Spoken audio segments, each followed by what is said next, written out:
Hallo und herzlich willkommen zu diesem Video. Heute, da ist natürlich mal die DJI Mini 2 dran, denn ich hab's euch versprochen, es gibt das große Zubehörvideo komplett im Test zur DJI Mini 2. Hier direkt aus der Sonne, natürlich mit den schönsten Bildern und natürlich auch mit unwahrscheinlich coolen Eindrücken von der DJI Mini 2. Es gibt eine ganze Menge Zubehör. Es gibt natürlich auch noch Zubehör für die Mavic Mini. Und vom Prinzip her beschäftigen wir uns heute mit beidem Zubehör. Ich sagte dann mal, was für die Mavic ist, was für die DJI ist und so weiter und so fort. Also los geht's mit diesem Video. Als erstes, da geht's um ein heiß diskutiertes Thema im Netz. Das ist nämlich das Landegestell für die DJI Mini 2. Passt natürlich auch für die DJI Mavic Mini. So, und dieses Landegestell, das wird erstens im Netz zerrissen oder im Netz hochgelobt. Ich habe es mir mal zur Brust genommen und einfach mal hier direkt an meine DJI Mini 2 rangeschraubt. Das geht relativ einfach. Du hast hier einfach nur so einen Riemen da dran und den musst du einfach bloß hier direkt lose machen, dann ist du sozusagen hier direkt dabei oder du machst es halt direkt an die Drohne ran. Relativ fix, relativ easy. Gucken, dass hier unten der Einschaltknopf offen bleibt und dann machst du das einfach hier nur rum, klemmst das mit dem Gummiband fest und dann hält's. So.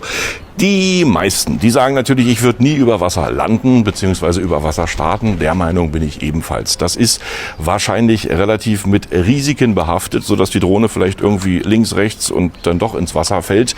Und das ist natürlich nicht gut, weil dann ist sie erstmal komplett vernichtet. Aber es geht wunderbar als Start- und Landehilfe. Das heißt als Landegestell bzw. als Startgestell, als Hilfe, wenn der Untergrund mal sandig ist, so wie hier öfter mal am Strand, dann hast du echt hier eine gute Möglichkeit, von einem wunderbaren Punkt zu starten. Und das Zweite ist natürlich, das ist ganz, ganz interessant zu wissen, wenn du mit diesem Gestell fliegst, ja, und wenn du mit diesem Gestell über Wasser fliegst, dann ist die Möglichkeit, solltest du wirklich mal abstürzen mit der Drohne und die Drohne fällt dir komplett ins Wasser, dann bleibt die durch dieses Gestell wenigstens oben. Und jetzt mal ein bisschen nachdenken. Clever, denn die DJI Care Versicherung, die erstattet natürlich nur, wenn du die Drohne einschickst bei Wasserschäden. Und besser, als wenn sie untergeht, lieber dieses Landegestell, wenn er über Wasser fliegt. Und wenn da wirklich mal was passieren sollte, dann habt ihr wenigstens eine Möglichkeit, A, die Drohne zu sehen, weil diese orangen Pads, die sind natürlich von Weitem sehr viel besser sichtbar als die graue Drohne. Und natürlich bleibt die Drohne durch dieses Gestell über Wasser und ihr könnt sie irgendwie rausfischen oder irgendwie finden. Und ich bin der Meinung, wenn ihr über Wasser fliegt, gerade hier über Meer, ist es natürlich interessanter, wenn man sowas direkt so ein bisschen mit dabei hat. Auf dem Wasser landen und vom Wasser starten und so weiter und so fort. Finde ich totalen Quatsch, also würde ich auch nicht machen. Aber so als Hilfe und wenn natürlich wirklich was passieren sollte für die DJI Care Versicherung, ist das vielleicht eine gute Alternative. Teuer ist es nicht, im Netz direkt verlinkt. Hier in meinen Videobeschreibungen das Landegestell bzw. Wasserlandegestell für die DJI Mini 2. So, als nächstes geht es natürlich hier komplett um dieses WishFox Landepad für alle Drohnen. Das könnt ihr nicht nur für die DJI Mini 2 benutzen oder für die Mavic Mini. Das ist für alle. Das ist in verschiedenen Größen erhältlich und relativ kompakt und klein zu transportieren. Hat hier so eine freundliche Halterung. Kannst du sozusagen über den Rücken schwingen und dann mit deiner Drohne sozusagen losziehen. Oder du machst es einfach auf, wenn du da direkt vor Ort bist. Und das lässt sich echt total easy öffnen. Einfach hier rausnehmen aus der Schachtel und pass auf, jetzt geht los. Juhu!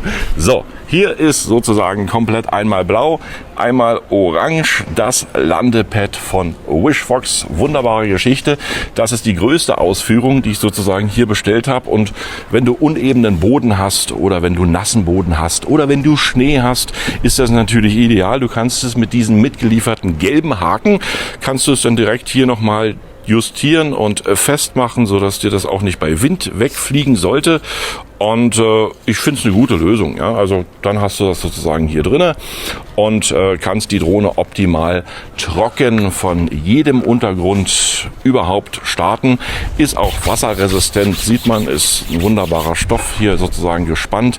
Das ist Qualität, das hält und wer so ein Landepad gerne haben möchte, gar nicht mal so schlecht. WishFox Landepad inklusive den gelben Haken zum Festmachen. Man kann es natürlich auch als Sonnenschutz nehmen, wenn man jetzt direkt irgendwie am Strand ist. Ja, geht natürlich auch, aber zum Drohnefliegen natürlich ideal. WishFox Landepad, einmal orange, einmal blau und 3-mal Haken. Wer von euch viel unterwegs ist, der wird natürlich immer auf diese Taschen vom Combo-Pack für die DJI Mini 2 oder für die Mavic Mini zurückgreifen. Die sind eigentlich ganz gut. Du kriegst alles unter und es ist alles perfekt organisiert. Aber gerade beim Fahrradfahren oder wenn du am Strand bist oder wenn du dich bewegst mit dem Körper komplett, dann ist natürlich so eine Tasche nicht mehr so optimal, weil der eine Riemen, der hält irgendwie die Tasche nicht fest am Körper. Und ich habe mir jetzt mal den Smart 3 Rucksack hier bestellt. Und zwar für die Zeit, wo ich hier unterwegs bin. Da kannst du natürlich unwahrscheinlich cool Fahrrad fahren, da kannst du wandern, das Ding stört nicht, das hängt auf dem Rücken und die haben auch ein bisschen nachgedacht, denn du kannst nicht nur deine Drohne hier drin verstauen, du kannst gleichzeitig auch deine Actioncam hier vorne direkt aufstecken und dann siehst du hinter dir, was passiert. Gleichzeitig hast du natürlich auch die Möglichkeit, mit dieser Actioncam nach vorne zu wandern, denn einfach hier in diesem Halterungsgurt ist das Ganze schon fest montiert, nämlich eine Actioncam-Halterung, die du dann gleichzeitig auch noch verstellen kannst. Einfach die Actioncam hier reingemacht und hoch und runter geht es dann sozusagen komplett auch. Also hier hoch und runter und hoch und runter. Fest ist sie ebenfalls und du siehst alles, was passiert. Falls du keine Fahrradhalterung hast, kannst du das natürlich auch als Alternative nehmen. Das ist alles schon inklusive hier in dem Rucksack schon mit dabei. Und wenn du dann nochmal guckst, hier vorne hast du ein Fach, um deine Actioncam zu verstauen. Ideal und wunderbar überlegt.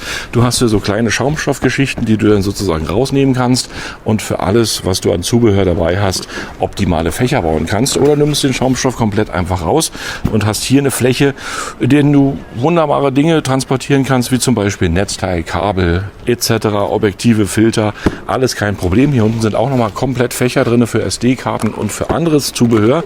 Und natürlich auch im großen Teil gibt es dann die Möglichkeit, deine Drohne zu verstauen. Für die DJI Mini 2 und für die Mavic Mini habe ich es leider noch nicht gefunden, aber größere DJI-Drohnen passen hier auf alle Fälle in diese Halterung mit rein.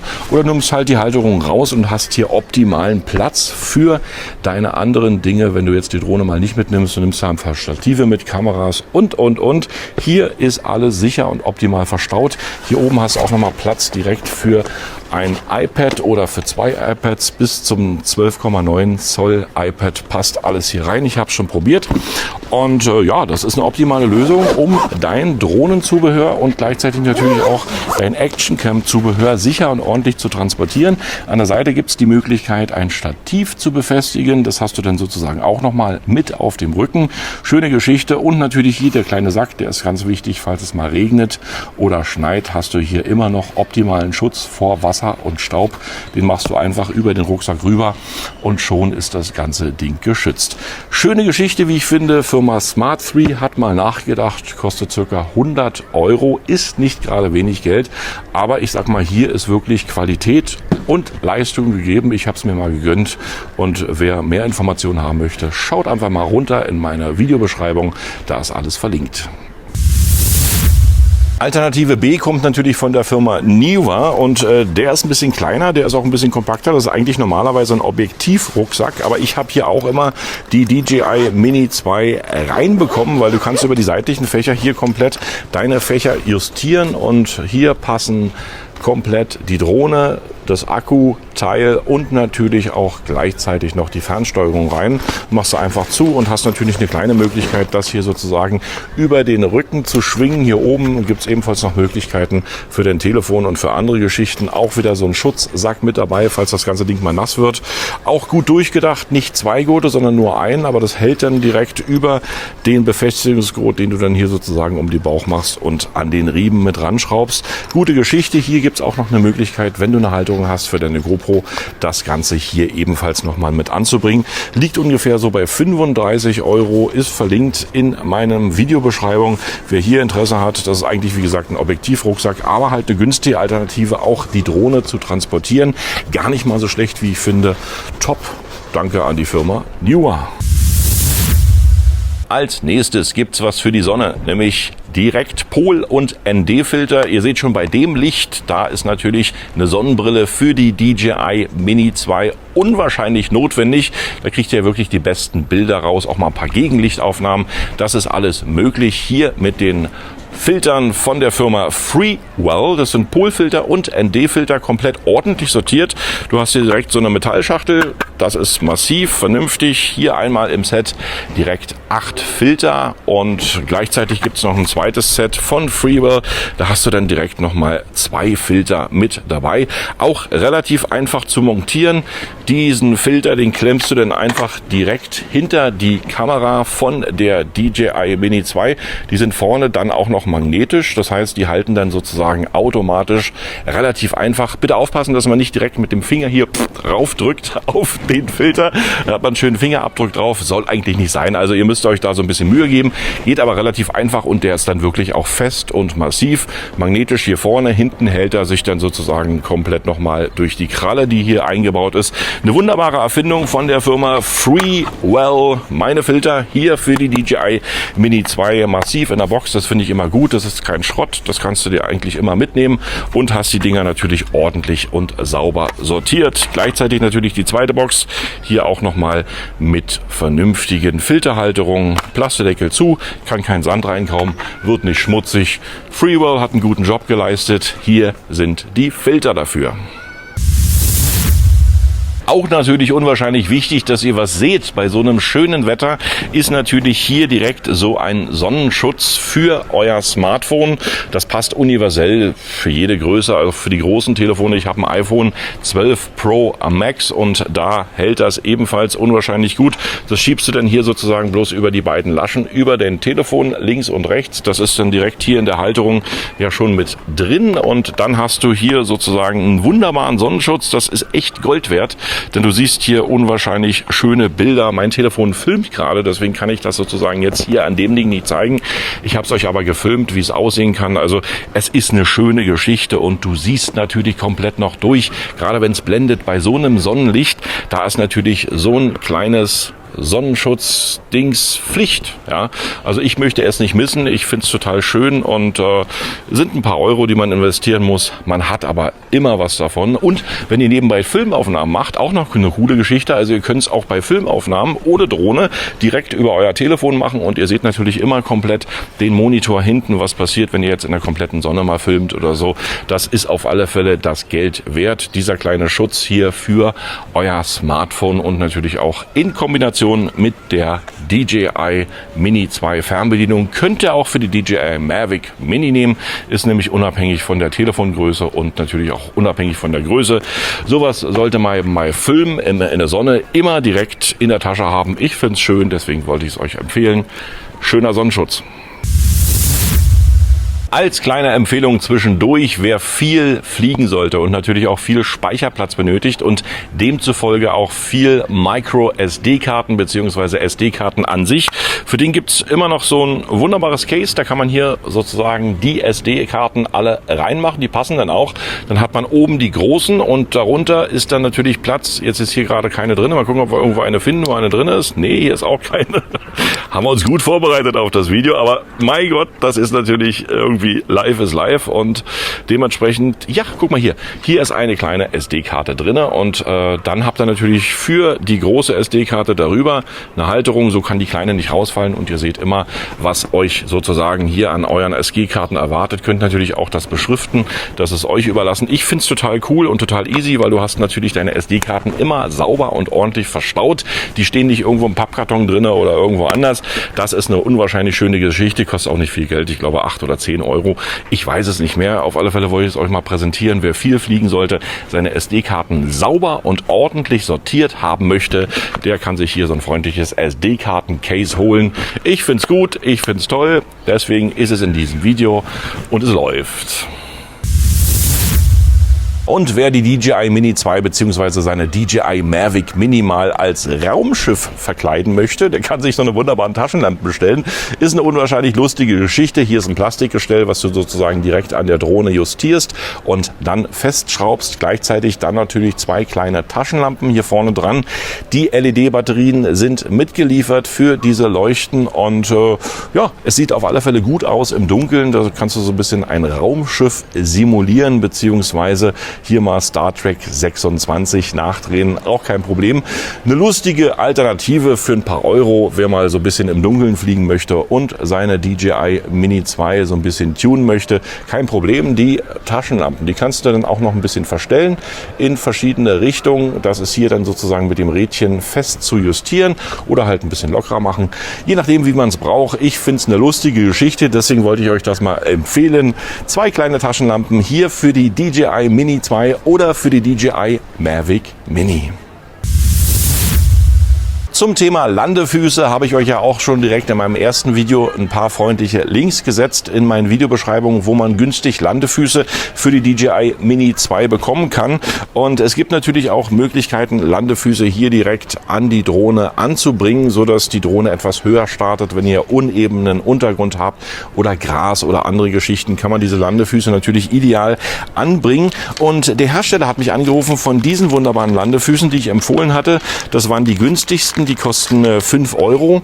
Die steckt man einfach nur hinten direkt an die Drohne ran, sodass man dann sozusagen auch höher starten kann. Und diese orangen Geschichten, die sind tatsächlich nur für die DJI Mavic Mini. Das heißt, diese orangen Landefüße kann ich dir nur für die DJI Mavic Mini empfehlen, weil die passen bei der Mini 2 nicht so richtig, sagte mir der Hersteller. Der hat mir extra eine E-Mail geschrieben. Vielen Dank dafür. Also DJI Mini 2, wer günstig Landefüße haben möchte, 5 Euro im Netz. Link in meiner Beschreibung. Ein bisschen teurer sind denn diese, aber die gehen dann auch schon für die DJI Mini 2. Das sind natürlich auch gleichzeitig auch in der Farbe hier gemachte Landefüße. Kannst du dir ebenfalls aussuchen. Da gibt es ganz viele Hersteller, die das produzieren. Diese kleinen Landefüße ist auch eine coole Geschichte, wenn du, wie gesagt, bei unebenen Untergrund oder anderen Geschichten mal ein bisschen höher starten möchtest. Diese Landefüße für ein paar Euro ist keine schlechte Investition. Wer seine Drohne mal so ein bisschen branden möchte, ja, das heißt, es gibt ja verschiedene Aufklebersätze. Es gibt Möglichkeiten, die Drohne komplett anders zu gestalten über Aufkleber, über andere Geschichten und so weiter und so fort. Für den gibt es natürlich auch die Sticker hier. Die kann man dann direkt hier vorne an die Drohne ranmachen. Ich habe meine Drohne jetzt sozusagen mit den Stickern nicht beklebt. Ich wollte es euch bloß zeigen, wer so ein bisschen Branding macht oder irgendwelche anderen Geschichten mal auf seine Drohne raufkleben möchte. Ist auch nicht teuer. 4 oder 5 Euro direkt im Netz. Wunderbare kleine Aufkleberchen und dann sieht die Drohne aus wie ein Haifisch und bedroht euch oder weiß ich was, keine Ahnung. Ich find's lustig, ist in meinem Video mit drinne. Hier freundliche Aufkleber für die DJI Mini 2 und natürlich auch für die Mavic Mini. Wer Lust, Zeit und Laune hat, der kann sie sich ja kaufen. In meinem ersten Film wurde natürlich ganz viel kommentiert, dass natürlich durch das Zubehör die Drohne schwerer wird. Und ja, ihr habt recht, die Drohne wird schwerer durch das Zubehör. Aber es gibt natürlich die Möglichkeit, Zubehör hier anzubringen. Und jedem ist es doch selbst überlassen, ob er die Drohne schwerer machen möchte oder auch nicht. Klar braucht man dann wieder den Drohnenführerschein, wenn man kontrolliert wird. Das ist meine Aussage dazu. Und vom Prinzip her gibt's aber noch eine unwahrscheinlich schöne Geschichte, die die Drohne nicht schwerer macht, aber dafür ein bisschen funktionsfähiger. Und zwar ebenfalls bei Sonnenlicht. Wer jetzt sozusagen keine teuren ND-Filter kaufen möchte, gibt's natürlich auch die Möglichkeit des Lens Hood. Und diesen Lens Hood, den klippst du einfach nur direkt über diesen Arm hier vorne an. Und schon kann dich kein Seitenlicht mehr blenden. Ideal für Firmenaufnahmen, die man jetzt direkt in der Sonne macht. Also auch eine unwahrscheinlich schöne Geschichte. Dieses Lens Hood hier für die DJI Mini 2, das passt aber auch für die DJI Mavic Mini. Also das ist wieder für beide Drohnen komplett als Zubehör möglich. Dieses Lens Hood. Und wer Sonne sozusagen komplett gern befliegt, der braucht das. Oder wie gesagt, ein schöner ND-Filter drauf, der macht das auch. Beide Sachen sind möglich. Hier dieses Lens Hood mal empfohlen. Wen von euch das Smartphone zu klein sein sollte, da gibt es natürlich auch noch gute Alternativen. Entweder bei DJI direkt im Internetshop oder halt als China-Kopie, nämlich sogenannte Tablet-Halterungen. Und die sind eigentlich relativ einfach und easy in eure Fernsteuerung hier einzubringen. Das ist hier direkt justiert. Schon habt ihr sie drin, die Tablet-Halterung. Und der Vorteil bei so einem Tablet ist natürlich, du siehst eine ganze Menge mehr auf dem Monitor. Du hast ein größeres Bild und kannst auch mehr erfassen, als wenn du nur so ein kleines Smartphone hier direkt dran hast. Und das ist eigentlich relativ gut gemacht. Das kannst du dann hier sozusagen in das Tablet reinstecken. Die Halterung, das funktioniert. Gleichzeitig kannst du dir auch nochmal die Bildposition so ein bisschen ändern mit hoch und runter. Das funktioniert ebenfalls und das ist natürlich ideal mit der Steuerung dann hier zu führen, denn du hast wirklich ein richtig schönes, großes Bild, kannst alles entdecken und das Tablet, das ist fest dran an deiner Steuerung und du hast natürlich mehr Möglichkeiten, hier verschiedene Sachen zu machen. Entweder bei DJI im Shop, da ist es ein bisschen teurer, oder als China-Kopie, ist auch nicht schlecht gemacht. Man sieht es hier schon komplett justierbar. Das ist Plastik, das ist Metall wiederum und hier kann man echt schöne Sachen mitmachen in großen Bildern und das ist natürlich auch für die DJI Mini 2 und für die DJI Mavic Mini. Wer von euch gerne im Winter fliegt, der muss natürlich erstens die Drohne auf Betriebstemperatur bringen und gleichzeitig natürlich auch die Akkus so ein bisschen schützen. A, vor Feuchtigkeit und B, natürlich auch vor Kälte. Und das geht mit solchen kleinen Akkusäckchen ganz gut. Ich habe jetzt mal die Variante genommen ohne Heizung. Das heißt, du hast ja eigentlich nur deinen Akku drin und schützt es natürlich gleichzeitig vor Feuchtigkeit und vor anderen Dingen. Hier, wenn es mal im Schnee landet, ist es nicht so schlimm. Das ist wirklich wasserresistent. Hier kann nichts passieren mit diesem Akkuschutz und gleichzeitig gibt es das natürlich auch noch beheizbar. Das heißt, hier kannst du den Akku reinpacken, dann hast du so ein kleines Kabel dran, steckst in den USB-Anschluss dieses Kabel rein und dann heizt das deine Akkus noch vor. Das lässt dich dann natürlich im Winter ein bisschen länger fliegen, wenn die Akkus schon auf der Betriebstemperatur sind und ja, für den einen oder anderen bestimmt eine Möglichkeit im Winter zu fliegen und wer im Winter nicht fliegt und seine Akkus schützen möchte, der kann diese Taschen ebenfalls für relativ kleines Geld im Netz erwerben. Hier direkt Akkutaschen, das gibt es im Dreier-Set, ist nicht teuer und eigentlich relativ praktisch, wenn es gerade mal um Nässe und Kälte geht. Eins hätte ich beinahe noch vergessen. Wer die DJI Mini 2 nicht im Combo-Pack gekauft hat, der hat auch nicht diese Halterung für die Propeller als Schutz direkt dazu. Oder wer die DJI Mavic Mini besitzt, für den gibt es natürlich auch noch eine Alternative. Und zwar sind es diese Gummis, die gibt es im Netz auch für günstiges Geld zu kaufen. Und die halten die Propeller wirklich fest. Ich finde nämlich hier bei diesem wunderbaren Dings, da ist nicht alles fest. Wenn man das rummacht, die Propeller sind trotzdem noch ein bisschen lose und wackeln vor sich hin. Aber bei den Geschichten, die kosten ebenfalls, wie gesagt, bloß ein paar Euro, da wackelt nichts mehr. Das ist echt total cool überlegt. Das finde ich eine geile Idee. Und der Link dazu ist in meiner Videobeschreibung. Das kann man sich wirklich mal leisten, um die Propeller ideal zu schützen. Die Halterung, die ist zwar auch okay, aber die ist halt nicht so wirkungsvoll wie dieser Gummi. Ja, das war's gewesen mit diesem Video. Ich sage vielen, vielen Dank fürs Anschauen.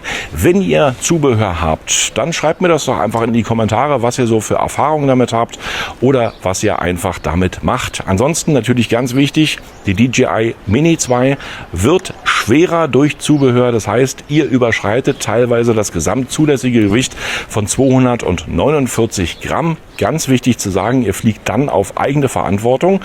Und für mich war es das gewesen. Ich danke und wünsche euch noch einen ganz entspannten Tag. Vielen Dank fürs Anschauen. Gerne einen Kommentar, gerne ein Like und natürlich auch noch gerne ein Abo. Und gern bis zum nächsten Video.